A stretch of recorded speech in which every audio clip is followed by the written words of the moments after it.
Yo, welcome back to the Arsenal Way, featuring my brother Stricto. You know, we every Monday 7 p.m.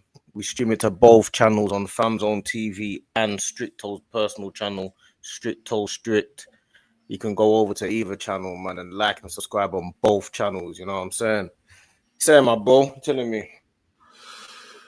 Yeah, we're good, man. We're good over here, man. Could be better, my bro, but could be better. Could be better. I can't lie to you, but yeah, we're here. We're here, man. What are you saying to me? Probably, yeah, man. It's probably only one place to start, really, isn't it? I mean, instead of us trying to. What do you think? What's your thoughts on just everything in general currently with how we played yesterday, with what's going on? Your thoughts on going forward and if we can win the league? I mean, here's what it is, yeah. I'm getting flashbacks of that Liverpool game where I know everyone's gonna say it is that the starting lineup was a shock.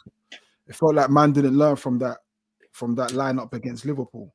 And most importantly, is if you turn it around the other way, yeah. If this was City with apparently the best squad in the league, yeah, would they have been so kind with that starting lineup? I doubt it. If City had the players that we have with the Ezes, all right, Madueke, was playing well, but obviously Saka's the main guy on that side. I mean, we had our injuries, of course, I'm not denying that, but I just don't think City let us off the hook. Do you know what I'm saying? They're going straight for the jugular, bro. And that's what annoyed me once again, bruv. Like a big game, this manager has disappointed me again. You know what I'm saying? I get all the flipping I told you so's, bro. I get that every time Arsenal aren't performing or Arsenal are getting the results. I get that I told you so's. This manager why are you still backing this manager? Brother, at some point, come on, man. Like, there's a lot of men out here that are putting their neck on the line for you, bro. And you go and do that. All right, credit to him, he changed it immediately at halftime. But why did it have to take halftime? Why did it have to take for us to be a goal down? Why did it have to take, a reaction? Why aren't you proactive?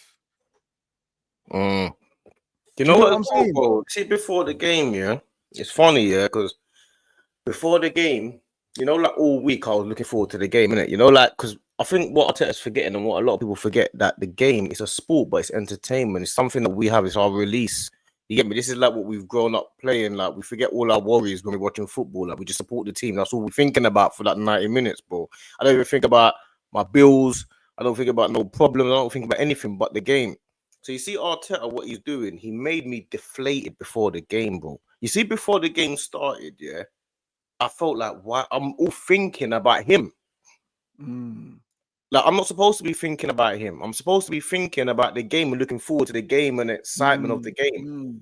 I'm not meant to be irritated with the manager before the game starts. Right, you get it? Right. I'm expecting to be irritated with referees. That's cool. Right. I'm used to that. I'm expected to be irritated with the players before I get irritated with Arteta.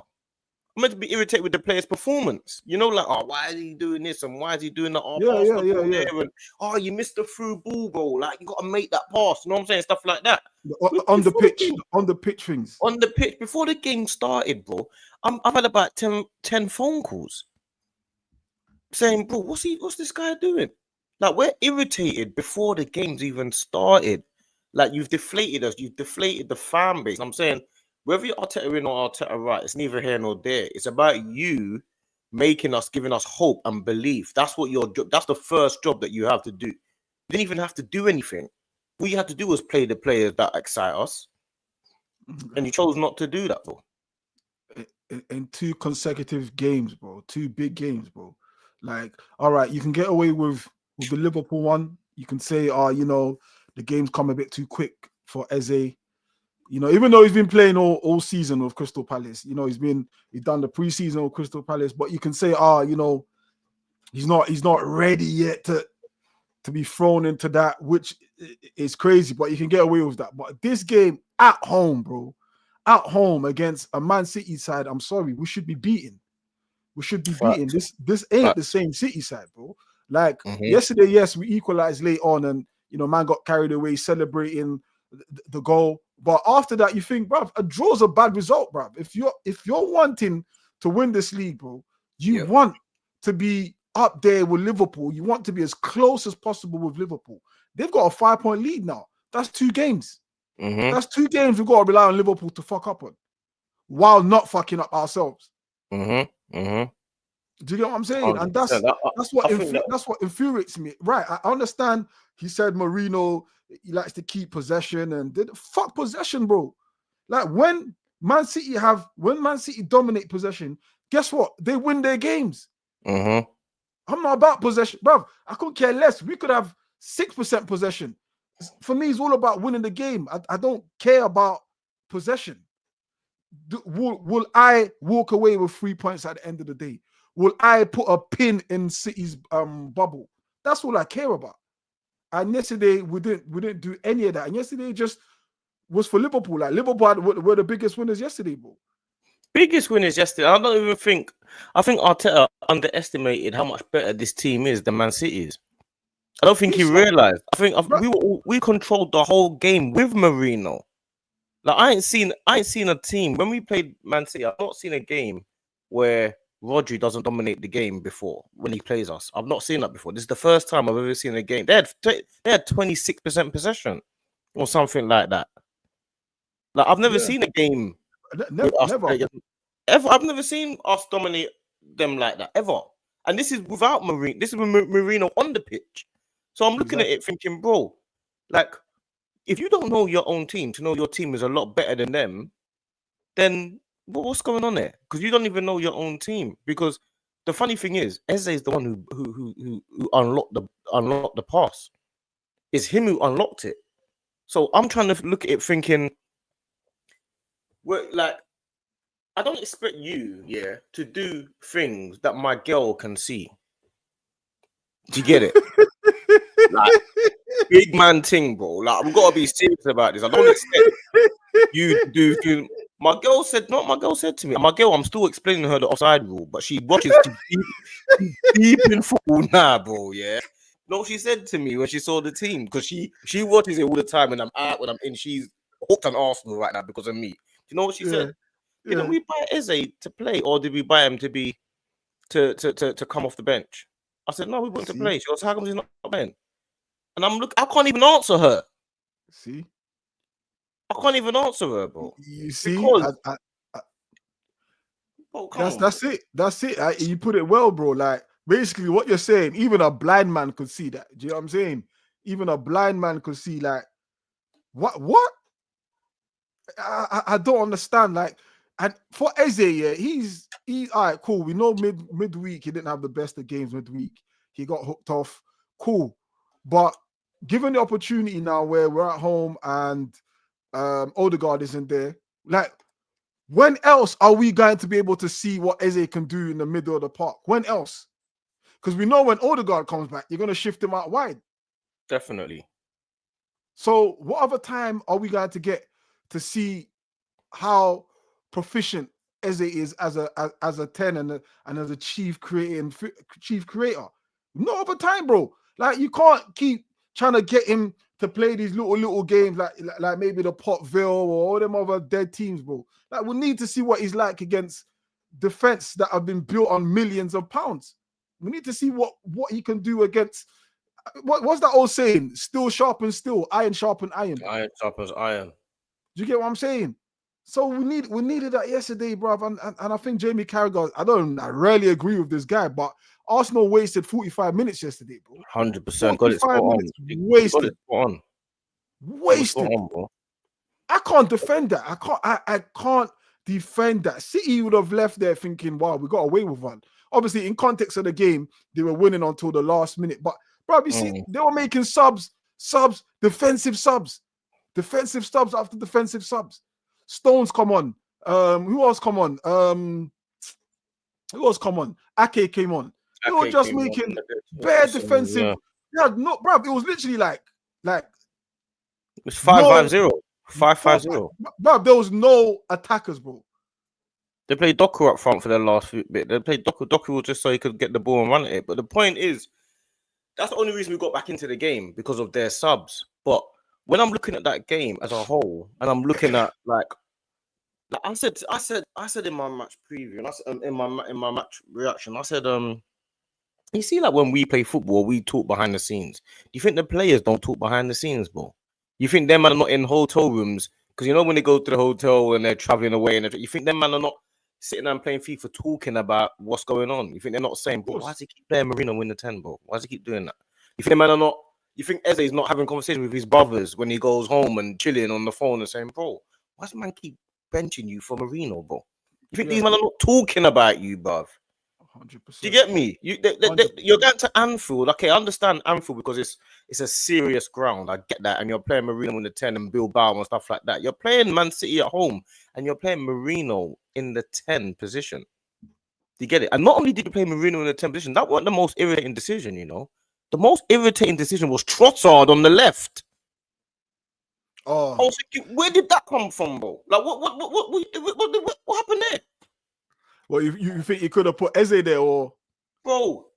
The last thing I thought he was gonna do was drop Eze. I can understand Marino in the 10. I can understand why he did that because he's been doing that.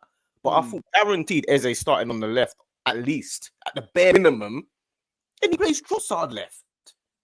I'm thinking, bro, Trossard is already the most guaranteed bench player in our squad. If there's any bench player in our squad, it's Trossard. Martinelli's fighting for a starting spot, but we think he should be bench as well. But Madueke, Trossard, Havertz, Marino, Martinelli, them man are brilliant bench players. That's what we're clear of that. Them man at the bench. Man started two of them, Marino and Trossard, bro. Come on, bro. I didn't even know he was going to start Trossard. Since when is Trossard meant to be a starter now? We said he's the best bench player in the league, and all of a sudden he's starting again.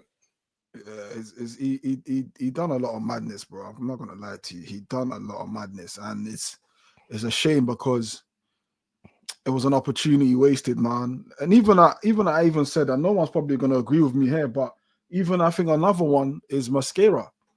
I thought Mascara has shown levels. Do you know what I'm saying? He's shown. I mean, no bigger test than Anfield, bro. Man went Anfield and passed off flying colours. So we know what he's capable of doing. You know, okay, cool, it's one game. But you've got to build these things up. Like, you can't make him play, get him. But man's gone away, had two massive performances away at Anfield and Bilbao. Yeah. And then I get Saliba's the stalwart there in the defense. But even yesterday, I was like, I understand, like, Saliba's the guy, but let's be honest and let's be real as Arsenal fans. His standards been dropping from the tail end of last season. It's not the Saliba that we've come to see. And I, for one, would welcome competition for him. And maybe that's what it is. We see now what competition is doing for Martinelli. We can maybe see what competition is doing for Saliba. But he's been asked. A lot of people won't say it because he's meant to be the poster boy of the Arsenal defense. But bro, I need to see that level of competition. And man's bringing it, and you drop him. The only good thing I can take from that now is if we do get injury to any of the centre backs, we know we're good for it in Mascara. But I just think, bruv, keep this guy playing. And maybe perhaps the whole contract situation and possibly wants him to tie down a contract and maybe doesn't really want to upset him, you know. But I couldn't care less.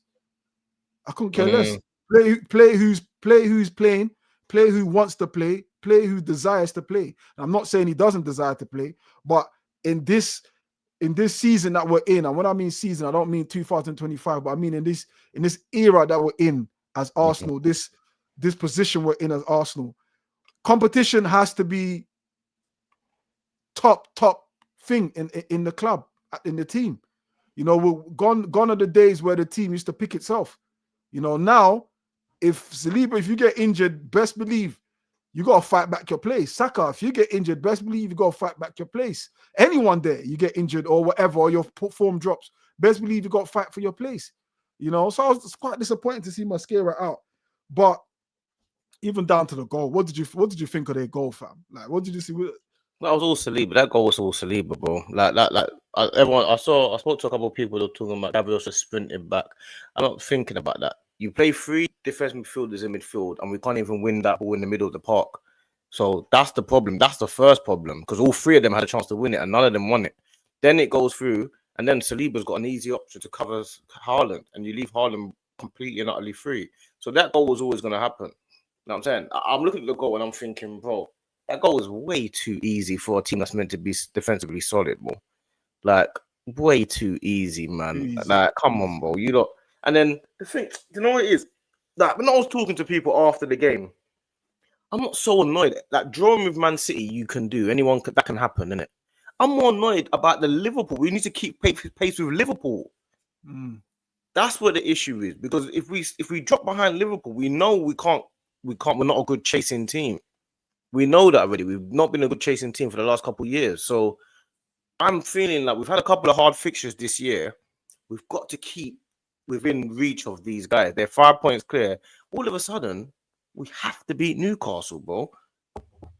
Exactly. All of a sudden, we have to beat Newcastle. Let me check who Liverpool have got. I don't even know if they've got next week. They probably got Burnley, bro. They always get Burnley at home or something. They always got some. Do you know what I'm saying? They always got some. They got Crystal Palace away. I mean, that it's not easy. It's not easy. It's not easy. That could possibly be an upset still. It's not easy. Bro, that could be an upset still. Do you know what I'm saying? That's not easy. But equally, that's what I'm saying to you in the outset. As much as we depend for them to, because it's 2 games, right? As much as we depend for them to drop, we've got to make sure we are on our shit, bro. We got to make sure we're ready for them to drop. Do you know what I'm saying? And 100%. right now, it's not looking like it's the case, bro. I don't know the last time we won at Newcastle. Now it's been a couple seasons now. We ain't won at them for a minute, and obviously we're playing on the Sunday. They're playing on the Saturday, so they could already have won again. Do you know what I mean? They won already, and all of a sudden we're chasing again. 8 points already at this start. Oh man, that game, bro. I can't lie to you, and it's crazy because then the flip side of it is we're in a position now where we're pissed we're not beating Man City, and you could look at that and be like, well, you know, it shows how far we've come. But yes, we've come this far. I would like us to continue. Do you know what I'm saying? Like, let's not come here and just be happy that we are at this junction of the club. Do you know what I'm saying? Let's be wanting more, and I certainly want more because I know for once my team is good. The squad is good. The club is in a good place. Like, I don't understand. You saw my analogy, bro. Like, it's like having onions. You got the onions there. You got your chopping board. You got your seasoning. You got everything, bro. Cook. You get me? Cook. Turn the fucking thing on and cook, bro. Turn the stove on and cook. 100%. This ain't the old Arsenal anymore, bro. This ain't Arsenal's of a few seasons. We've got everything now. You're still playing like you're rationing. You know what I'm saying? You're portion controlling. Bro, there's enough food to feed the world. Feed us, bro. This way last season or the season before when you didn't have the quality and you was managing. You know what I'm saying? You're taking corned beef. You know what I'm saying? You're doing corned beef instead of flipping steak. Do you know what I'm saying? You're doing them little emergency meals just to keep you going. Now we're ready to dine. 100%. We're ready to dine, bro. And I don't like his responses either. Like, before, I used to really like him in interviews and press conferences. Now I don't like them. No one questioned me at Bilbao. Obviously, because you won the game. I don't like his responses no more. Do you get me? His responses are getting on my nerves now. Before, I'm thinking, bro, your response should just be, you know what? Like, I made a mistake and we should have gone for a bit more or whatever. But now your responses are talking about no one questioned me, as if to say your decision was right regardless. Your decision wasn't right, bro. We didn't win the game. And we were all over them. What do you think of like what Curtis was saying? Curtis and Robbie were saying, I don't know if you catch the interviews, but they were saying something about favoritism. Like there might be a bit of favoritism. You know what I was going to say? That I watched that this morning. I watched Curtis this morning. I agree with him 100%, bro. And I didn't even think of that. I think, yeah, like he said, are you talking about the bit where he said that he doesn't want to, he's scared that he will perform and the Odegaard has to be dropped? You talking about that? Yeah, that Yeah, exactly. 100%. I agree with him 100%. 100%. He knows that, like, it's easy to drop Nwaneri if Nwaneri performs, isn't it? He's a young kid. It's easy. It's not easy to drop Eze if Eze performs. So if Eze performs in that 10 position, he knows he has to keep him there or whatever. I do think the team will be very different when Odegaard's back and Eze's on the left and Saka's on the right. I do think it'll be very, very different. I think that's a good front three behind the striker, in front of the striker. But I do think he needs to allow players to actually perform. And if they perform well, that's a good thing for the team. It's not a bad thing. Yeah. Like in his ideal world, he would have had Havertz performing well and Odegaard performing well and Colourful performing well. Like that's what he ideally wants. He wants the players that he wants to perform well. He never sees it as, you know what? Odegaard's playing really well there, or Madueke is playing really well, so you can play. Oh, what, Saka, you're playing really well, you can play. Oh, Gyökeres, you're playing. I guarantee you, he starts rotating Havertz and Gyökeres. Watch. But he's well, that's on him, innit? That's him playing with fire, bro. He's got to realize the media, certain sections of the fan base are literally waiting for him to fuck up, and right now he's not. I mean, someone said to me the other day, they reckon by December he will be gone if nothing's going the way we want it to go. And I was like, you know what? Nah. And then now I'm looking at it, I'm like, D, you don't know, you know, bro. It's looking. I don't think so, man. I don't. It's looking a bit mad. Come December, we're sitting what? 4th, 5th. I don't think we will be though. 10, 12 points behind whoever's, bruv. I don't think we will be. I think after this Newcastle game, our fixture runs a lot different. We've got the Burnleys and our fixture runs different. I feel like the problem will be for him will be people like us that are publicly backing him and are putting their necks on the line. Because you see me, I'm out here daily, still backing you, feeling like, yeah, you're the right man, but you're slowly but surely showing me that you're doing things that I don't agree with also. So yeah, all of a sudden, why am I backing you if you're going to be throwing me under the bus? You're not even playing the best players in their best positions, bro. When players are injured. Man are injured. You're not even playing players that can play there, bro. You're not even playing.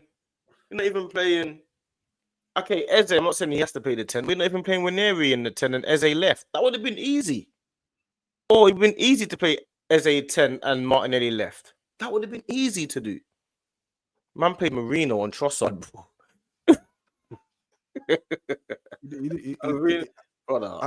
I really wanted to know what he thought the outcome would be yesterday. Like, you know, and the thing is, yeah, and let's be fair as well. They came not for the win. They scored first, which obviously would have been their plan: score first and try to defend it. But they didn't come for the win. They made it difficult for us offensively. Do you know what I'm saying? Because that's not how you expect City to play ever. Bruv, 2 bags of 4s, bro. Man City, Pep Guardiola, Haaland, Bernardo Silva, Doku. Crazy. 2 bags of 4s. I couldn't believe it. And I know, obviously, like, City are usually the team that are, you know, they don't care about risk. Or at least they measured risk how they play. But 9 times out of 10, those measures always turn out in their favor. But yesterday, bro, let's not lie, bro. They made it difficult, bro. They were prime Stoke. You remember the game we played against them last season at Etihad with 10 men? They were literally running the same blueprint. The same blueprint. You know what I'm saying? But the only difference between us and them is we actually had to play like that for 45 because we had 10 men. We had 10 men, yeah. We had the lead to defend. We had 10 men. But for them, they were, as soon as they went a goal up, they just sat back, sort of invited us and, you know, hoping for a countdown and hoping for something spectacular to happen. But it really didn't happen because when you think about it, I don't remember seeing Raya making any saves. I was on my stream yesterday giving out player ratings. I'm like, I don't remember Raya doing anything but picking the ball out of the net. Didn't do anything. Like, bro. Do you get me? So, as much as, yeah, we can jump on Arteta's neck we also have to look at it holistically and be like, yeah, obviously there were factors, you know, the Marino, which was definitely his decision, but bro, Pep came there 1-0. That's what Pep came for. Came to get something. He didn't come to get everything. He came to get something. Do you get what I'm saying? Which took me by surprise. I ain't gonna lie to you. It was only like the 60th minute I realized, I was like, raw. They're just defending. Like, they've got Doku's an outball for them. When he took off Haaland, I said, yeah, he wants to shore this up. He brought on that Gonzalez guy. He wants to shore this up. He had like 4 defensive mids. Yeah. Trying to shore this thing up. So it made it difficult. Yes, we can say what we're saying.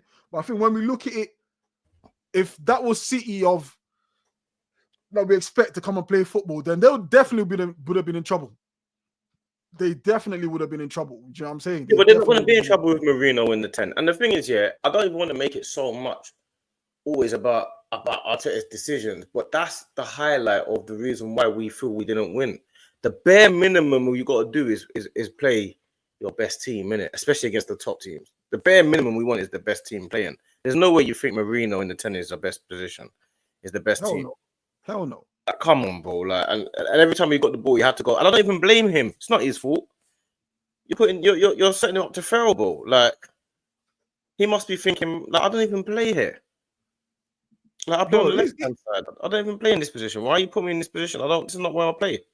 I don't even know what position my man plays, you know. I'll be honest, because when I see him in midfield, it's a bit like the whole Havertz thing, where people like Havertz is a midfielder, and then that midfield doing what? In fact, to a degree, I even get Marino's one a little bit more than I do the Havertz one, like, because Marino's more different. Yeah, it's a lot. I can even put more Marino in the middle than because with Havertz, I'm like, what does he do in midfield? Like, what can he do in midfield? Like, you think of a midfielder, yeah, he's not the type to put a challenge in. Yeah, so let's rule that out. He's not a defensive mid. He's not one to create a chance. So let's rule that out. He's not an attacking mid. He's not one to like to link up.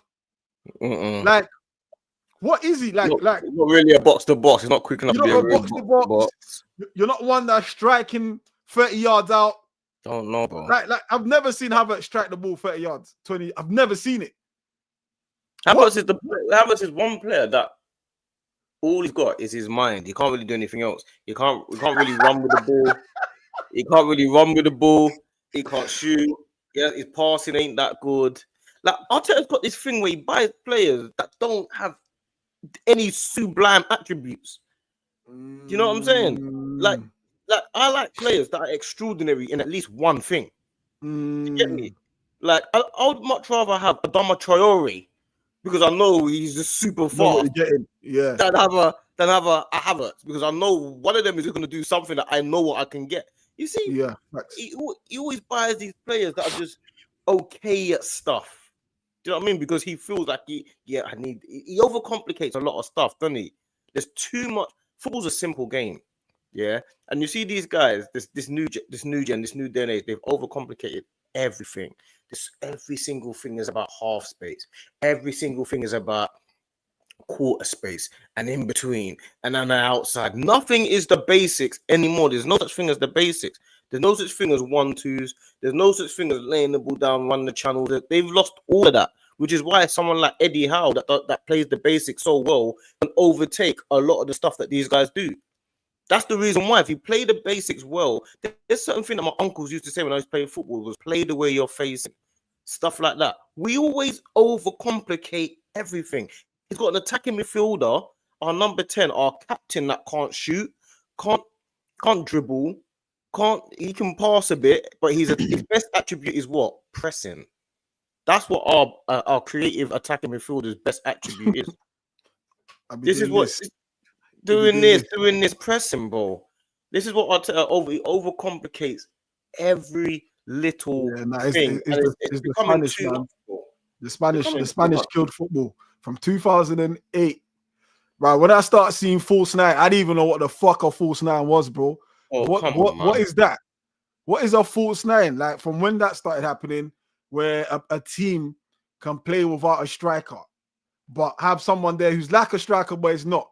And it's like, football defenders have got no one to mark. Remember the time they started changing the football to defenders have got no one to mark now. So these guys are like you got strikers that are not even up front no more. You get me? Left wingers and our right wingers and our left wingers. You got inverted fullback. If you got a fullback, that runs on the outside, people look at it like he's doing something crazy. Yeah. You get me? Your defensive midfielder is not allowed to defend no more. He has to be the best passer in the team. He's not even meant to defend no more. Like the goalkeepers have got to be better with their feet than their hands. But we're sounding like some old, miserable men, fam. We are, bro. That's just the way it is, bro. We're sounding like super unks. You get me? We're unks, blood. We're unks. The game's gone, bro. The game's gone. And the thing is, when you have this type of game that we're playing now, we've got that type of manager that's up to date with all of these things. So a lot of us, like our age group and our community, we don't really understand the too much of the over-complication, because when he does that and it doesn't work, it looks foolish. When you play a team like Bournemouth and then Semenyo just run past you, you realize, hold on a minute, why is he so good and why is he so quick and so fast? It's not that he's so quick and so fast, it's because all your players are out of position and he's just running straight with the ball. Did you get it? Fact. That's what's happening. Why do you think we struggle against Newcastle so much? They're not even doing anything. They're just getting the ball, over up to their wingers and running down the wing and crossing the ball, bruv. Because your left back is where Calafiori is, where Jokovic is meant to be. Simple things, bro. Simple things. And the game, the game is falling. The man, I just have to accept what the product that is left of the game now, bro. But I ain't gonna lie to you. I don't enjoy it that much. I think when Spain used to do it, because they had so much technical plays. And if you look at the Spanish team, for example, that 09-10 times there, like, they didn't really have a lot of big man. They were forced to do that. They were forced to because the players were so good. Bro, remember they used to have corners, and it was like, there's no one actually tall enough to cause a threat. Yeah. And they would just get a corner, set it back, and just recycle the game again. Carry on playing. They didn't even put it in a box. You know what I'm saying? It was nice when they were doing it because it was new. It was like raw. Like it was, the element of surprise. But now we're past that. Now you're like, can't this just be a phase that happened then? Now do you know what I'm saying? And even if you look at down the lower leagues, for example, I was watching Championship the other day, and it's the same. It's the same. Even the Championship teams, they've lost their identity, fam. I'm seeing them goalkeeper playing from the back, like their fullbacks ain't overlapping, they coming inside, all this sort of stuff. You're thinking, it looks nice, but you're turning football into Formula One. 100%. Turning into F1, where 100%. Everything's got to be strategic, not just the players on the pitch, but those off of the pitch, the coaches, everything everyone's playing their part. The set piece routine, the set piece coach, he's got involvement and did it. Bruv, I didn't know who Arsenal set piece coach was when I was a youth. I didn't even know if they even had that. You know what I'm saying? I only knew Pat Rice and Arsene Wenger. And that's it. Gary Lewin. And Gary Lewin. That was the physio. That's all I knew. You run out to the pitch and the commentators are Gary Lewin. I didn't know anything after that, bruv. And you weren't meant to. You weren't supposed to. That's not meant to know all of that. It's not my business. Anything else. Man got my business. Bro, and the thing is, you see now, these men are beside Arteta when he's on the pitch. When he's there, I know all of them, Stecklenburg. You got the other guy. The thing is, the funny thing is worse about Company gets relegated and gets a Bayern job.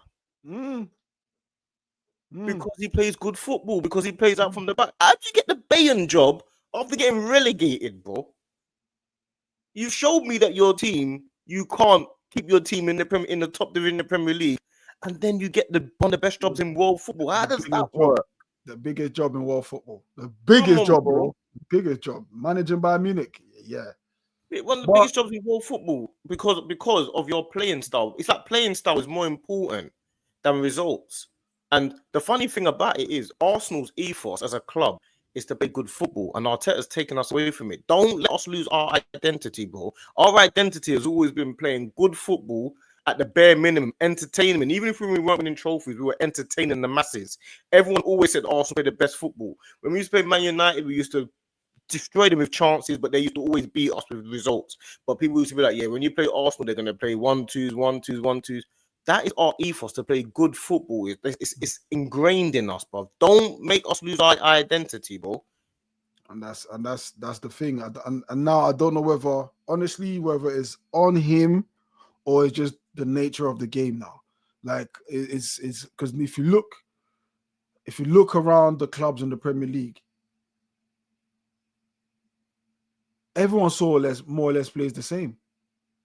100%. Everyone plays the same. Look at it from the first whistle.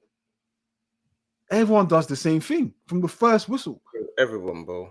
It's almost like it's the law now. It's like teams have to play this way, or else you get deducted points or you get fined. Like it's almost like it's football's way now, bro.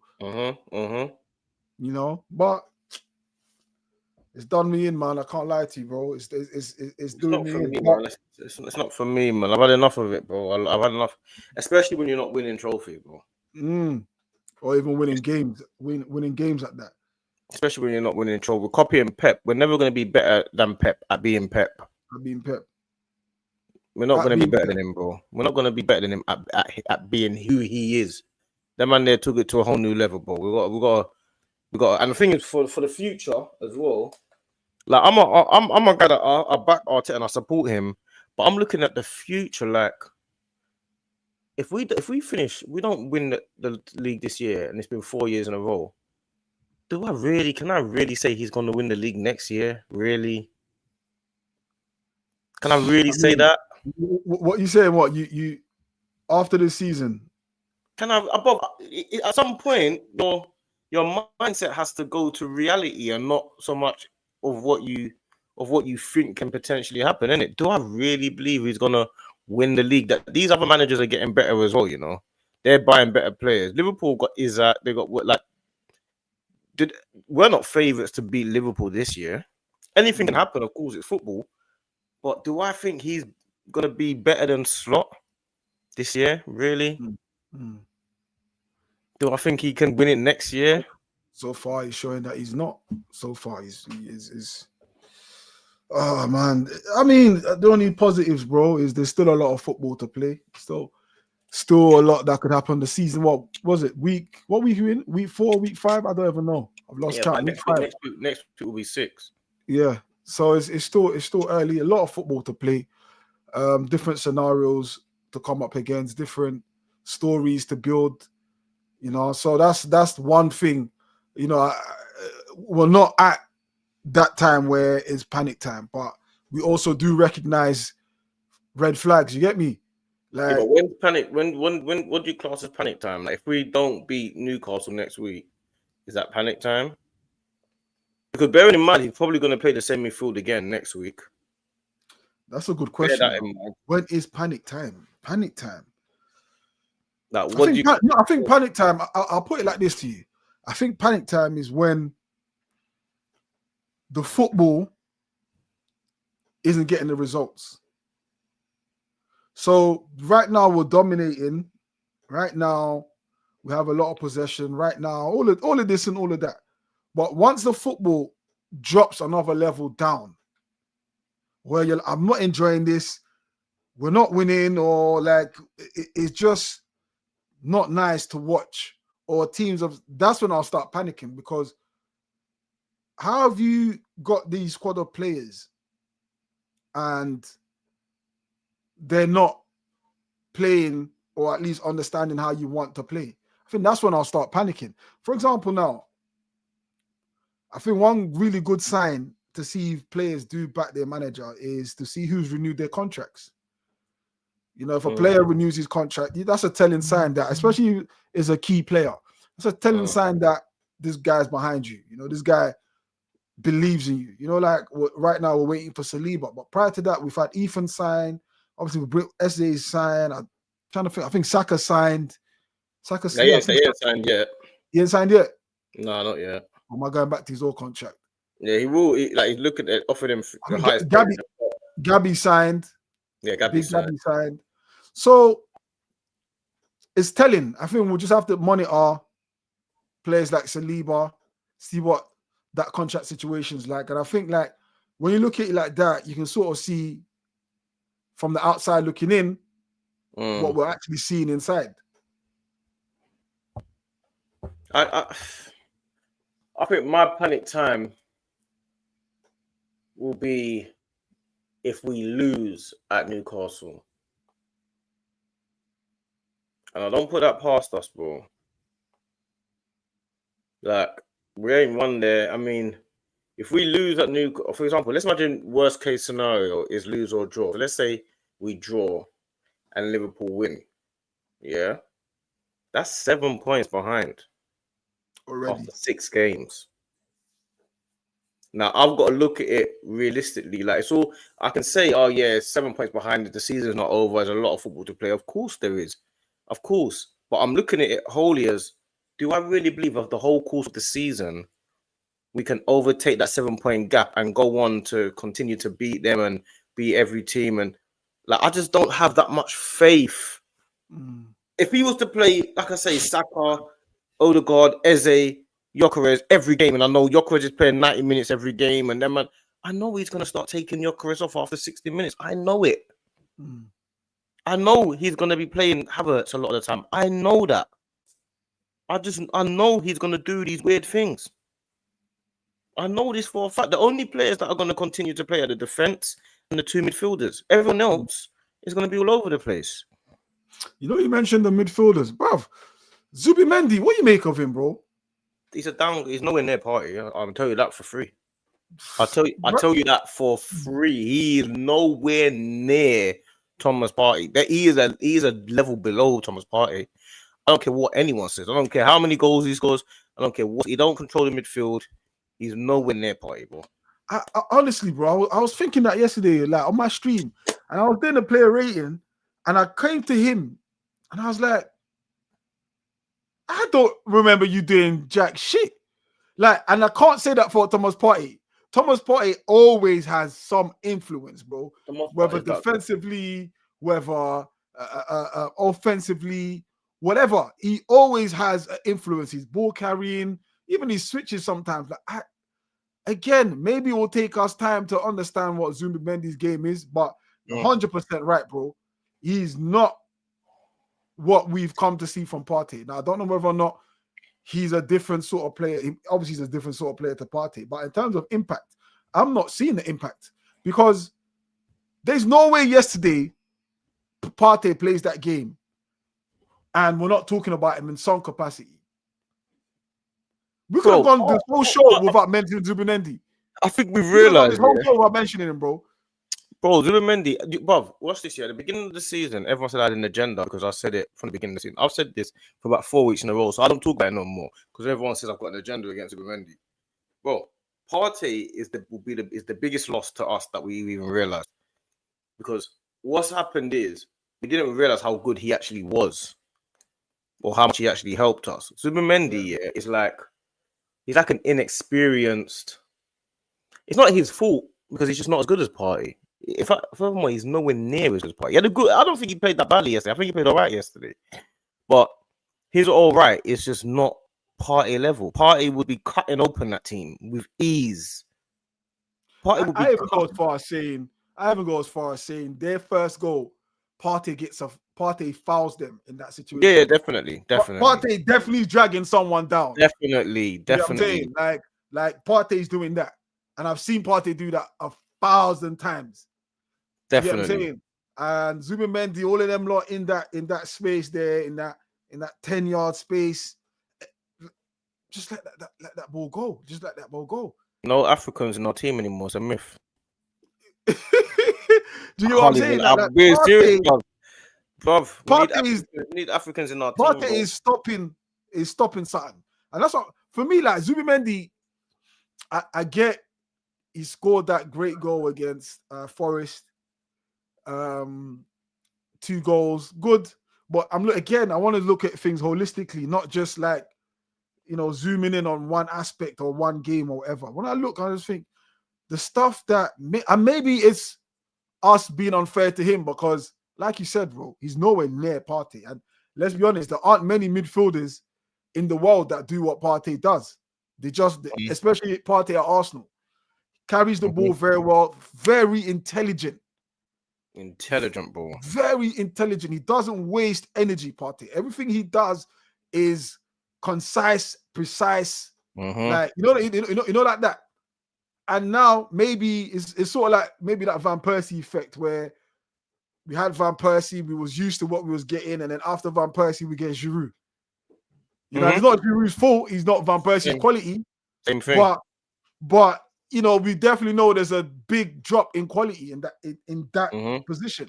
We definitely know that. We can see it. We're not blind. Like you said earlier, bro. Your missus is like, why is Eze not starting? Because you can see it. And you're still describing an offside rule to her. So you don't really need to know the ins and outs of football to know, what we had and what we have. Yeah. But I ain't gonna lie to you, we're missing Thomas Partey, bro. Majorly. That's the biggest, and I think that was the most understated loss that people didn't really notice. Like I really, really, really wished we had Partey and Zubimendi both in that team, like to kind of mix and blend, like to come in, this one play, that one play. It would have been the perfect mix. The squad would have been almost complete if we kept him. You know what I'm saying? But you done a madness. You know what I'm saying? Like it's the madness that's hanging over him because I can't see why. It's the madness that's hanging over him. It's hanging the madness. Over. It's the madness because no one can deny it. He's a baller. He's a baller. Partey is a baller. Like I said, he doesn't waste anything. If you see Partey running, best believe he's intentional on doing something. If you see Partey not running, best believe he's got intention on doing something. Do you know what I'm saying? And maybe it'll take us some time to learn what Zubimendi is really about. I'll be honest, bro. I never really watched him in Spain. The only times I've watched Zubimendi is like games where he's played against United or whatever, or maybe YouTube clips. But I never really use YouTube clips as do you know what I'm saying? As a way to analyze a player's real talent because they're just highlights, bro. It's in the title, highlights. They don't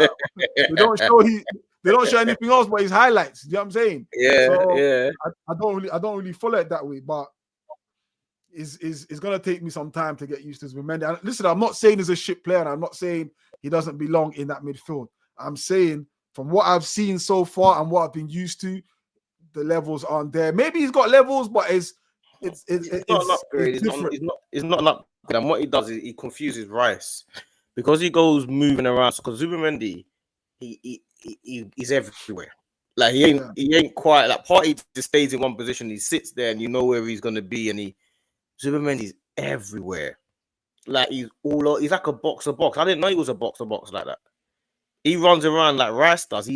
But if you watch Zubimendi closely, he's everywhere, bruv. And it's like because of that, Rice doesn't really know where to be at what time. Like they're both still learning each other. But with Partey, Rice used to just go on and do his own thing, and Zubimendi would just be sweeping up behind him. He's the one that's getting the ball from Saliba and Gabriel and Rio, and that's Partey, bro. Nah, it's kind of changed, but it's hard to judge it because we've got Rice time. Was playing like a 5 yesterday, innit? I saw him centre back position coming so deep to collect the ball. Yeah. Like that was Partey. I don't know, man. I'm not convinced by Zubimendi. I'm not convinced. Like Madueke does a lot of good stuff and then faffs about. Like there's a lot of faffing about with him. Like he's not a guy that's gonna get you goals and assists, is he? You know what I'm saying? I think he's got good. I think I won't lie. I think I was more impressed with Madueke than I have been most of our signings, and I'll tell you why. He's one of them players I've seen at Chelsea. I've seen him when he's played against us. I'm like, yeah, he's all right. Do you get what I'm saying? I've just thought that's how I've categorized him. He's all right. But then you think of like the players that have played when Saka hasn't been there. Yeah, we've had Martinelli drift out there. We've had Trossard drift out there. I think probably Nwaneri is probably the only one who I've been impressed with. that's played out there and actually being productive. But that Liverpool game sort of gave me a little brief insight into like what kind of player he is. He still needs to work on his end product. His end product, because he looks like he'll get you there. You know when you're beaten. Yeah, you know when you're beaten. You're just, you know what I'm saying? Like you're just about to hit the honey pot, bro. And I don't know, the phone rings or something. Someone knocks the door. Do you get me? You're just about to. Yeah, that's a bad moment. That's a bad moment. Bad moment, bro. You gotta make a decision that you're gonna try. You still got to change your. Do you get me? Do I continue? Do I carry on? Yeah, it doesn't work though. It's not the same anymore. Your mind's out. Your mind's gone. Your mind's gone. Now you gotta start the whole thing again. Like that's what it kind of reminds me of. Like he'll get you there, but then the door, someone knock on the door. My wake it up for 6 weeks. Bro, let me tell you something. That's not great. That's not good news, man. That's not good. That's not good news. But that's what it's about, bro. The squad. Because guess who's coming back in? Saka's in, but that's not good. It's not good news. It's not good news. But then we also have Nwaneri. So maybe that pushes him. He'll play Darman. Nah, Darman's not ready, bro. I'll like to say he is, but from what I've seen, I think he is, man. You think so? I don't think he's ready, bro. I can understand him not being ready, but I think he is, man. I think he's more. Okay, put it this way: more ready than Nwaneri. He's more mature than Nwaneri is. You think so? Yeah, Nwaneri is a bit immature. Nah, I'm not having that D. Yeah, he's a bit immature, man. He plays like he's playing in the playground still. Nwaneri. Yeah, Darman plays like he's way older than 15. You would think he's like 21 or something. Like he hardly, the way he plays, he the way he moves the ball, the decisions he makes, he's far more mature than Nwaneri is, man. I think, yeah. Darman, what I'd noticed of him, and again, it's not his fault. The brother's 15, bro. Physicality, he's not gonna have that. Do you know what I'm saying? There's going to be games where you see the excellence and the brilliance of his mind. Yeah. Because he's got a mind and he knows how to use it. But what he doesn't have and doesn't know how to use is the body, because the body hasn't yet reached that peak of athleticism. You talking about Darman or Nwaneri? Darman. Yeah. Darman. In Nwaneri, yeah, as little as he is, yeah, the brother is strong. How many goals did he get last season? He scored in nearly every. Yeah, he's a serious guy. Don't get twisted. I don't think Darman has showed me anything for me to believe Darman is more ready than Nwaneri. If it wasn't for injury last season, because remember, Nwaneri was injured. He came for Saka. He came in for Saka and then got injured. After the Brighton game, he got injured. But for me, I just think, brother, this guy, he knows his attributes already. He knows, bro, that left foot. Once he cuts in, ain't no telling, bro. It's a myth. That's what I'm saying. Ain't no telling. But like, what's going to happen? I think Darman's more. Like, I think he's mind. But then bear in mind, D, what you've seen of Darman is pre-season. And it's always been sub appearances. He hasn't started yet. So that's probably you do need to see a lot more. I do agree with that. Like, he's a kid. So we need to see. He's a youth, we haven't seen anything yet. So he looks very promising. And I don't want people to think, I'm down in Darman. No, that's not what I'm doing. I just think with Darman, especially in the context now where Madueke is out now, so that's one more available position for someone off the bench. I think you got to look at Nwaneri, because clearly now Eze might hold on at 10, but it's good to have the option. Maybe Nwaneri can come in, but I'd like to see that Nwaneri gets the nod over Darman, because I've seen what Nwaneri can do. I'm yet to see what Darman has done in context of competitive football. Yes, come on against Leeds and done his thing there. But again, let's look at it holistically. Like Nwaneri, you can't get this brother to sign a contract when other teams were sniffing, and then there's an injury to someone who's ahead of him. Now, surely he's got to get a look in now.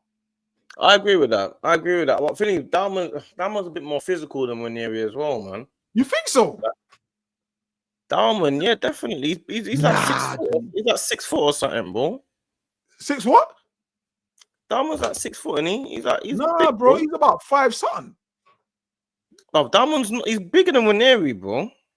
He's about 5 something. He's about 5 something. He might be bigger than Nwaneri still, but he's stronger. He's bigger and stronger than Nwaneri. He's stronger though. I don't think he's stronger. He's 6 foot. He's 6 foot, bro.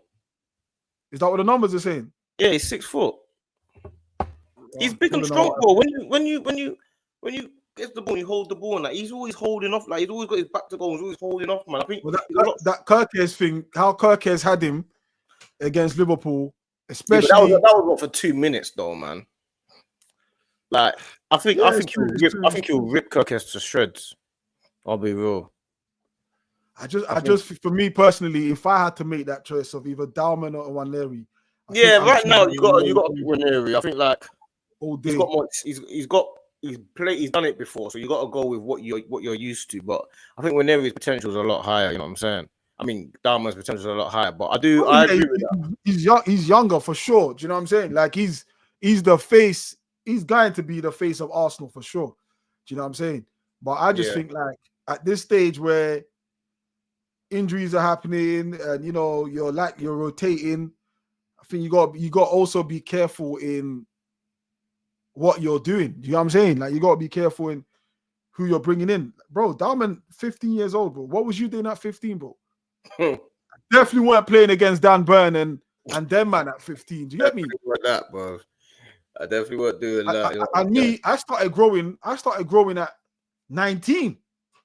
I was holding 5'5", 5'6" for years, bro. Man hit 19, boom, I started shooting up. Body started filling out.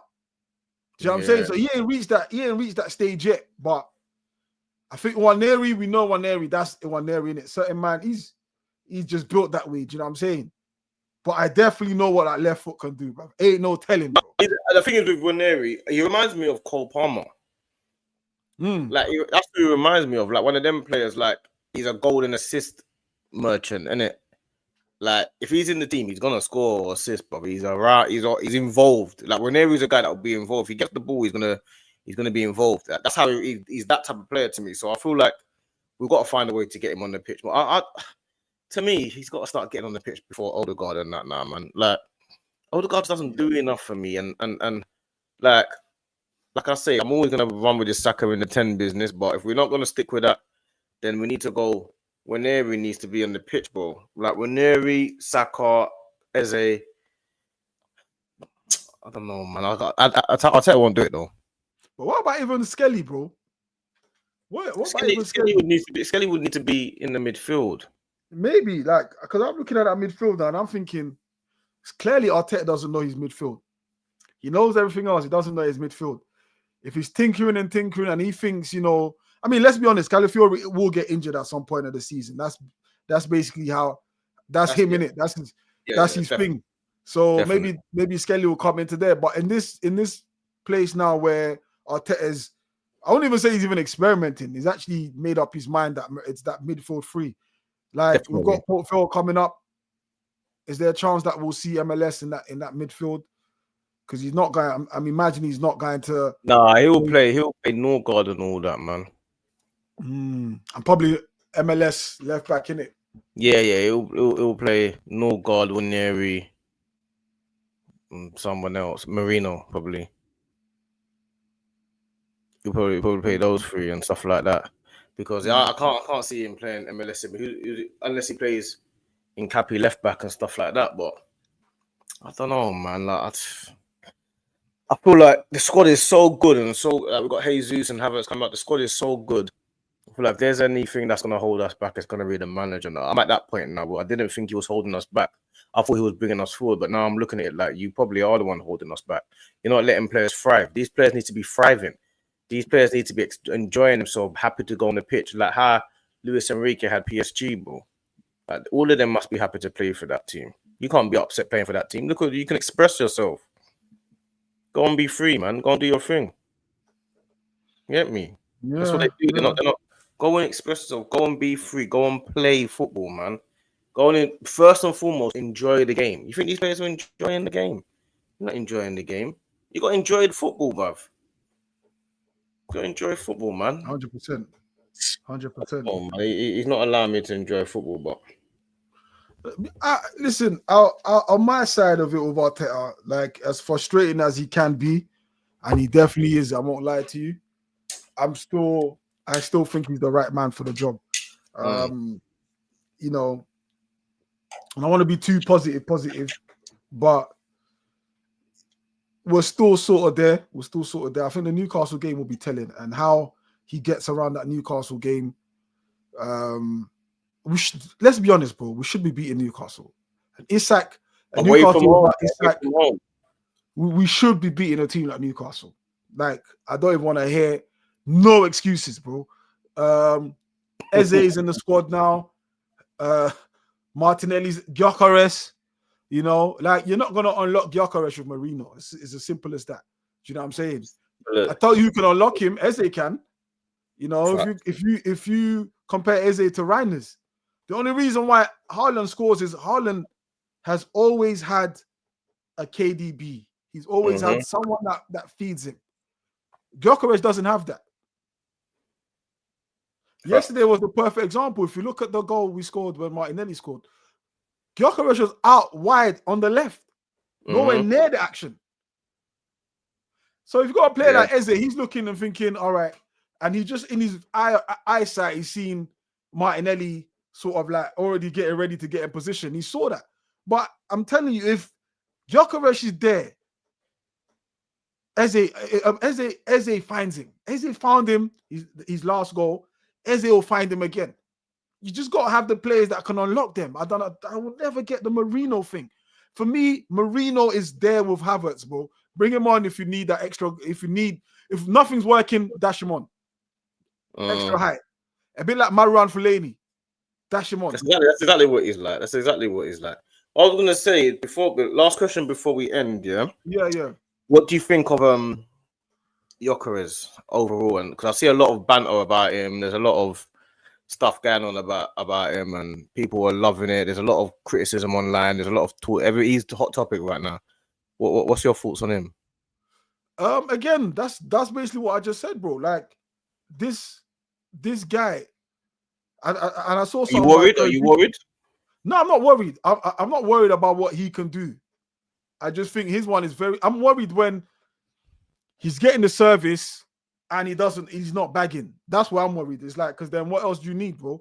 You're literally been brought in to be a bagsman. You're literally the missing piece. But at this moment, it's hard to really criticize him when there's no service. Like, we have to get used to this idea that a striker or number 9 isn't involved in build-up and link-up. Because we've been so used to how we've played where someone's been involved and boom, boom, boom, boom, boom, boom, boom. That's not the way with Gyökeres. It's not the way. Gyökeres, at the end of it, that's where he needs to be, at the tail end of the move. But if you look at yesterday, when was that afforded to Gyökeres? Never. In all the games he's played, he hasn't had one chance yet. No, other than the goal he scored against Nottingham Forest when Eze found him, but he hasn't really. And when he does get found, the ball is out wide to the left, nothing central. So he's still got to work his way back central. You know, so it's a lot for them not to work out how best way to play him. But again, I still think if he's not getting a service, we're not going to see nothing from him, bro. Nothing. Simple as that. I still feel like he's going to score 20 plus easy in the league. I think he's a guy that's a natural batsman. He doesn't need many chances. He puts the ball, and everything I've seen from him, I've been impressed with. Like, everyone's always talking about his touch, and I heard someone say this the other day, which was a brilliant quote. And I can't remember who said it. I really want to say who said it. He said, "We didn't sign Gyökeres for his first touch. We signed him for his last touch." Boom, boom, bang. And that saying there was just that is a hit. Boom, boom, bang. I'm running with that. We'll take that. You get me? We'll take that, bro. Man's not here for your first touch. And that's it. The build-up, we don't care. Not important, bro. That's not what he's here for. He's here That's for not what his he's there last for. touch, not his first touch, bro. And Right. every time I go online, I'm saying that. Like, I'm about to take. I'm not even gonna quote you. I'm gonna quote you. I'm gonna quote you, fam. B said, yeah, and I quote. You get me?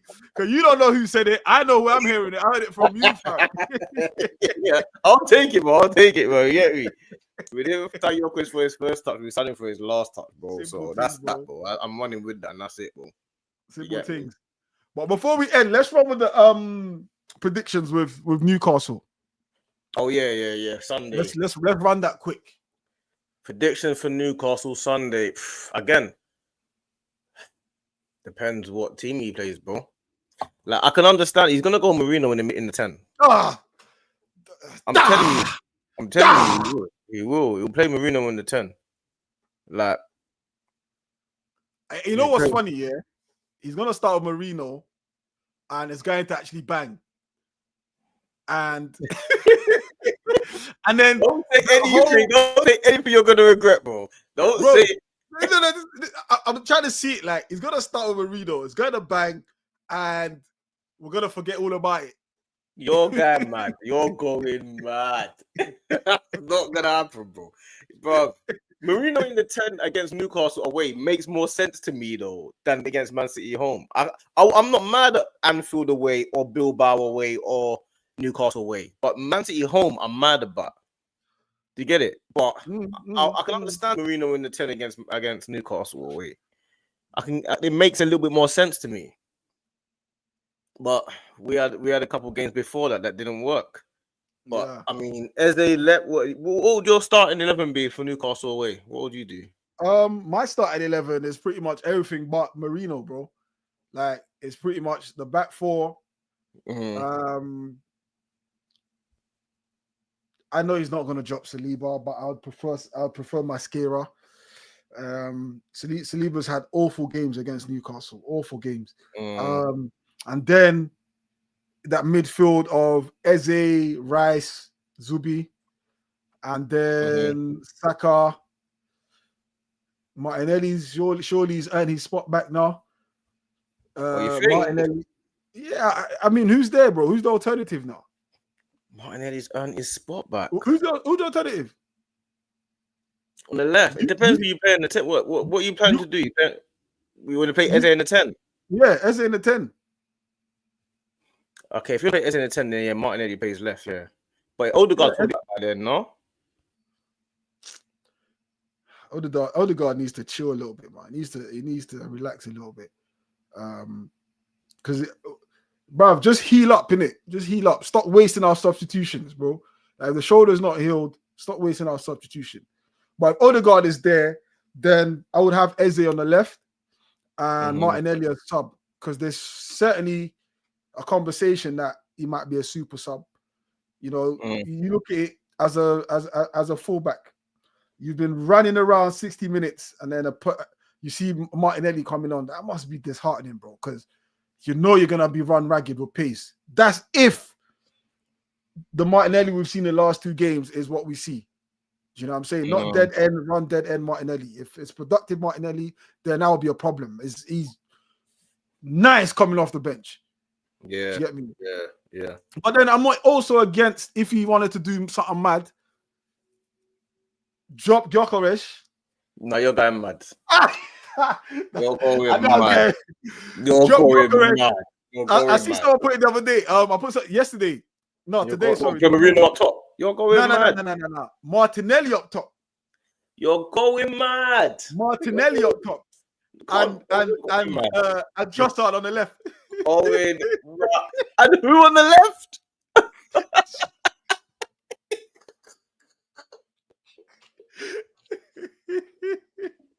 It's a mad one still. It's a mad man said Trossard. You still running with this Trossard on the left thing? I don't think he played bad yesterday. You know, I don't think he played bad. And Trossard starting, bro. I don't think he played bad. But, no, ultimately, bro, we've got the options, bro. Like, the options are there. Do you know what I'm saying? The only one that I can argue about, I don't mind is Martinelli because of how he's been playing, but that's because of the options we've got. But any other reason, them man, the bench players, man. I hear it. Man, the bench players, man. That's nah. I'm not on this Trossard left, or I'm not even on Martinelli left, but he's earned his position right now. So he's earned good luck. He's earned a lot of positivity, man. He's earned a lot of like love, and you know what I'm saying, like, all right, let man them shut up for a bit. He's earned that. I can give him that. Yeah, he's earned that. And I want him to continue. Do you get me? Yeah, no. Your coach has to start. Your coach has to start. He used to start every game. Simple as that. Hollywood player for Hollywood games. Yeah, last touch, man. I'm saying. But yeah, big up the chat, man. Big up the community. Big up the chat. Make sure you lot know every Monday 7 p.m. we're streaming it to my channel, FamZone TV, and to Stricto's channel, Stricto. Make sure you lot go over there and like and subscribe and share and over there as well, man. Don't just watch it on one channel and not on the other as well, man. Go on, show some love, man. Man, I just trying to grow our channel. Do you get me? That's right. Gotta do the same thing that you lot do for other people, man. Do it for us. You get me? Do it for us. I try and copy Stricto's thing. I tried to do it the other day. I forgot it. It was like, do it for me. I couldn't remember the beginning. Yes, people. Welcome back to the channel. Big Stricto here. Don't forget to like, share, subscribe, whatever it is that these other YouTubers tell you to do. But do it for us. That's what I'm saying. That's what I need one of them beginnings, man. I need to make up one, man. I need the beginning, bro. I'm gonna let you do that when we open up from now, man. There's no point. Yeah, we got to start. Yeah, like, what am I doing it for? It's my dead intro, blood.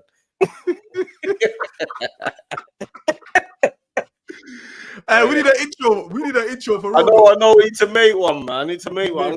Anyone in the chat? Know any videographers there or whatever? Let us know, man. Hit us up on our socials. Got FamZone. We need an intro. Do you know what I'm saying? We need an intro, man. We'll do a shoot, you know, if we're required to. You know what I'm saying? So yeah, let us know, man. But big up everyone who's liked, shared, subscribed, everyone who's interacted, got the algorithm gods on our side. Big up yourself, we truly appreciate it. 7 p.m. every Monday, the Arsenal way. Stricto and my brother D. Come on, bro. Big up HTX Colours. I ain't seen you for a minute, man. How did your situation go? The personal thing, I ain't seen you for a minute in the chat, bro. Big up HTX, man. Everything go well? Make sure it's all right. I'm going to send you lot over to Dan Potts, a.k.a. Football's 12th Man Podcast. Yes. You get me? I'm going to redirect you lot over there. Go and show him some love. Put in FamZone TV Raid and Stricto Strict Raid, yeah? I'm going to write it in the chat now. So you lot can see it. There should be no spelling mistakes or nothing like that. Yeah.